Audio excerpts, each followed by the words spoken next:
Welcome back to All This Math. This is Professor Parker, and we're about to solve an equation. Let's take a look at this equation. We have negative 6y minus 3y equals 27. All right. Now, this might seem a little tricky to you because a lot of equations that you might have already seen only had one variable in it, right? Or at least a variable in one place. But what you notice about this equation off the break is that you see a y here and a y here. So you got y's in two different places. So you might get a little concerned about that because you might be like, whoa, but I thought we were supposed to isolate the y by itself or the variable by itself on one side of the equation. But now you got y in two different places. What am I supposed to do?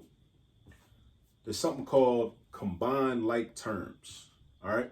Combined like terms. Now, let's do a little refresher on what like terms are. For one, all numbers are alike. All numbers are like terms, whether they're positive, negative, big, small, fractions, decimals, all numbers are alike. So they can be added and subtracted with each other. All variables that have the same exponents are alike also. So y and y are like terms. Y squared and y squared are like terms. X to the fourth and x to the fourth are like terms. So they can be added and subtracted together. So here I see y to the first and y to the first, or just y and y, right?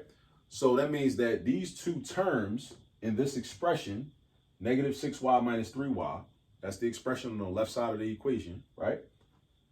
They can be subtracted with each other. They can be subtracted, or 3y can be subtracted from negative 6y, only because the y's are like terms. If they wasn't like terms, then we wouldn't be able to do subtraction. But because they are like terms, we can combine them.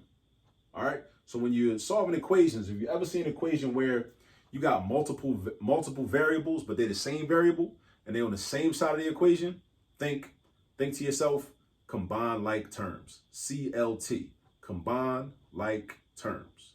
Combine like terms. Combine like terms. All right. Just remember that. So negative 6y minus 3y.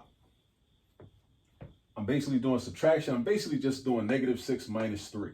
What is negative 6 minus 3? Negative 6 minus 3 is negative 9. We have to know how to do subtraction and addition with positive and negative numbers. We have to know how to do that. If you can't do that, you can't solve equations. That's a fundamental thing that you got to bring to the table if you want to really, if you're serious about being able to solve equations. So negative 6y take away 3y is negative 9y. So these two combined to become negative 9y. They combined to become negative 9y. Think about it like this. Let's say you owed somebody $6. That's why it's negative 6. You owed somebody $6.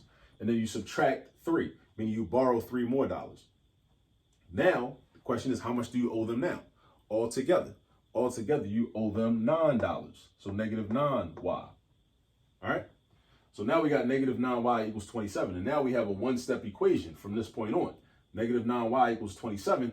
I'm trying to, why does this negative sound so wide? Erase some of that. That's a little better. Yeah. Anyway, so yeah, negative 9y equals 27, right? I'm trying to get the y by itself. So I got to get rid of the negative 9. I got to get rid of the negative 9. This negative 9, it's got to go. You got to go, man. So now the question is, how do I get rid of negative 9? The way I get rid of negative 9 is by doing the opposite operation. You got to do the opposite operation. But the opposite operation of what? The opposite of what negative 9 is involved in. Negative 9 is involved in multiplication. Negative 9 is involved in multiplication because that's what negative 9y means. Negative 9y means negative 9 times y. That's what that means. So the opposite of that is division. So the opposite of doing negative 9, of multiplying by negative 9, will be dividing by negative 9. And again, you don't divide by the y. You only divide by the negative 9. You only divide by the negative 9.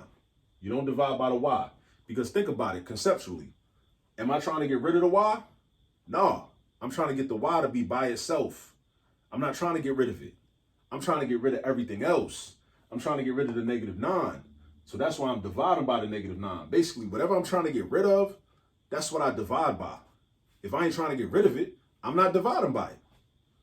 Just memorize that. If you ain't trying to get rid of it, don't divide by that, because you'd be surprised how many students will not really fully understand that step and understand the concept, and they'll just think, they'll remember that they got to divide by something, but they'll just divide by everything.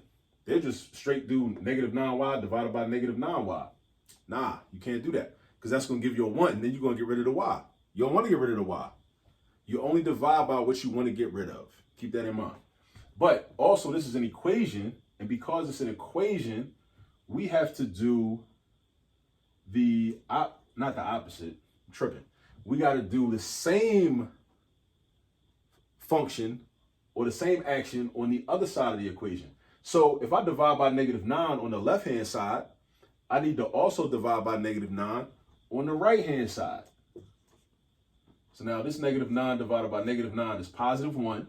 So I got positive 1y. Bring that y down, because 1y and y are the same thing. 1y and y are the same thing. Again, 1y and y mean the same thing. So that's how I get y by itself. Bring the equal sign down. Now we're doing division. 27 divided by negative 9. You got to know your division facts. If you don't know them, memorize them ASAP. Memorize your division facts ASAP, just like your multiplication facts. All right? 27 divided by positive 9 will be positive 3. But we're doing a positive divided by a negative. Division rules say this. Whenever you divide a positive by a negative, your quotient is always negative. When your signs are different, positive, negative, your quotient will always be negative. Your quotient will always be negative. So that means that y is going to be equal to negative 3 instead of positive 3. So y is equal to negative 3. But let's check our work, though. Let's check our work to make sure. I'm going to check it up here up top. So I'm going to go to the original equation, and I'm going to substitute for the y's negative 3's. And I'm going to see if this yields me a true statement, because that's the only way to know if this is correct. We'll know this is correct if it gives me the truth. I'm looking for the truth, because remember, understanding math is all about being able to find the truth. And we use math to find the truth. And an equation is just a representation of like something greater just in the world, right? Because if you can understand algebra, then you can understand how to find the truth in situations. And that's important. So for all the people that think, what am I ever use this for? What's this for? It's to enable you to learn how to think in a way where you out here in the world being able to recognize when somebody is lying to you. Because a lot of us out here walking around, people smiling in our face lying to us, and we won't even dig it. So that's what math is really supposed to do. Math is supposed to empower you to be able to know when somebody looking in your face lying. Because a lot of us don't know. That's called having discernment. A lot of us don't have discernment. We can't discern when somebody's telling the truth from when somebody's lying to us. So this whole process, I know it just looks like a bunch of random numbers and letters and all that, but I'm trying to tell you, embedded within it, within the practice of doing it, it trains your brain in terms of how to think. It trains your brain in terms of how to think and how to recognize certain phenomena that you're going to see out here in the world. I'm trying to tell you. I ain't telling you what I think. I'm telling you what I know. All right. Now let's check this, right? So negative 6 times,